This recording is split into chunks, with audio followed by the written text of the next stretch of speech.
In order to prove to Krendler and the VICAP team that she is fit for duty, Clarice must find the psychological key that will unlock a confession from the suspect in the Three River murders. Hello, everybody. I'm Steve from VALHARTV, and today I'll be reviewing Clarice Episode 3, Are You Alright? So we start out the episode in the therapist's office again. And we can really see that Clarice is still not willing to talk about her feelings. And as the therapist continues to talk, he uses the word trigger, which triggers Clarice to see like flashbacks of Buffalo Bill and like moths. So he keeps commenting on that stuff, like she can't really concentrate because she might be seeing things or getting flashbacks. And we do get a flashback of her in the trauma recovery center talking to the fourth victim, Rebecca. So we do get to see that as well, because he uses that against Clarice to try to get her to open up. But she ends up getting a page that says they're bringing Welling, I believe it is. Yeah, Welling into the interrogation so that they can interview him. So, but before that, we end up cutting to a congressional hearing with Congressman Martin. She has to answer basically about her FBI task force, VICAP. So these other senators bring her in and start to question her about all of this, and she has to answer stuff, and it's basically a media circus. They don't want her going any further. That's kind of the impression I got from it. So it was a little weird, but she also makes a phone call later on and talks about it to Krendler.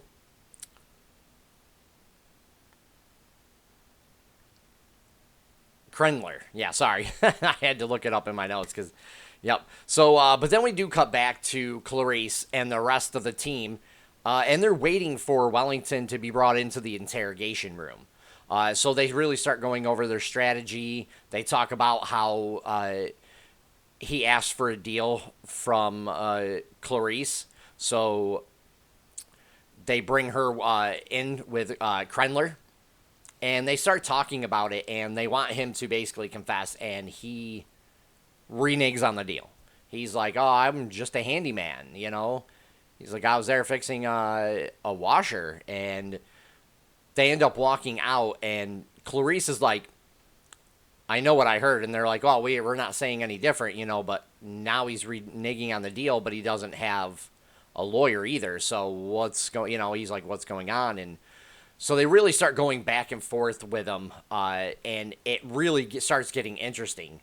Because now the team has to find evidence to tie him to all of the murders. Because they pretty much got him on Rebecca, the fourth victim, trying to kill her. So they basically, he attacked the FBI agents with a gun. So they got him on that, but not the other three murders. So they really have to scramble to find the evidence for that. And again, we can really kind of see that the team isn't really trusting Clarice again because of this fact, because they're like, well, is she fit for duty? Is it, like what's going on in her head because she's got PTSD and things like that. So they kind of start to suspect that maybe she didn't hear what she thought she did. So they try to play good cop, bad cop and, sideline her for a little bit.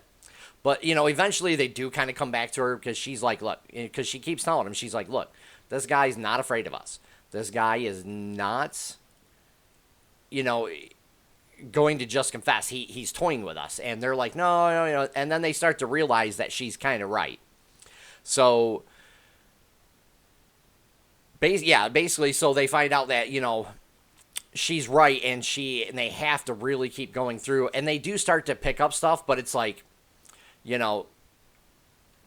things don't really look good for the team, at this point either, because they're really not catching a break with Wellington until something really happens in it. So, this episode really shows us what Clarice is dealing with, especially with her PTSD, because at one point she starts to see moths again, and she throws a mug against the window. And they're all like, whoa, what, whoa, that's crazy. All the looks on their face is just like, wow, this chick is not, ready for duty, and that's what they're all thinking. And even Clarice starts to think it, but she quickly recovers from it and says, look, let me go in.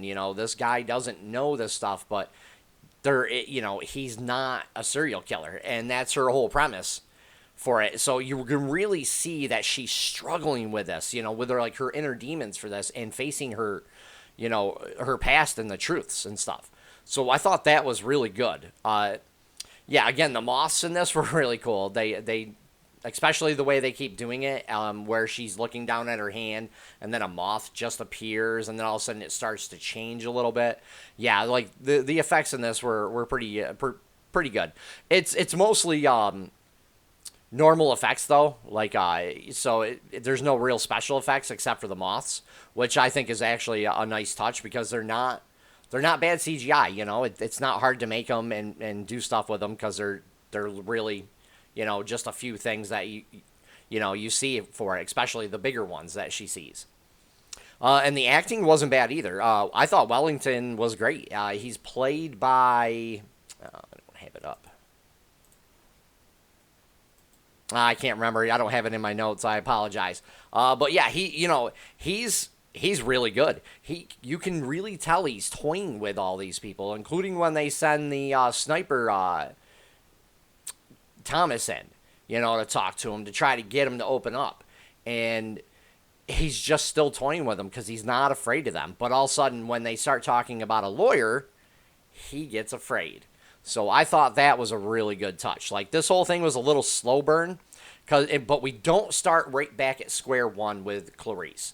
She's actually starting to make headway with the team, but there's still things that are, triggering her PTSD that's not good, that she's still struggling with. And at the end of the episode, it really seems like she's willing to start dealing with it. She even says that she needs to start dealing with it, which I thought was really good. And that's what really, I think, made this episode really good, even though it was a slower burn. And it did seem like the interrogation was drawn out a little bit too much, but it still wasn't really that bad. And honestly, I think I would give this at least a 7 out of 10, 7.5 out of 10. I'll stick with 7 out of 10. This wasn't a bad episode. I am hoping that they do start getting into more serial killer stuff and kind of put this conspiracy on the back burner a little bit. Because, I mean, after all, she is based off of, a character that deals with serial killers. So, hopefully they do start to get into that a little more. But we will see. This, overall, was not a bad episode. If you guys like what I do, please hit the like button and also subscribe, as I'll be doing more content each week. Take care for now, everybody. And leave a comment down below to let me know what you thought about this episode. Take care for now, everybody.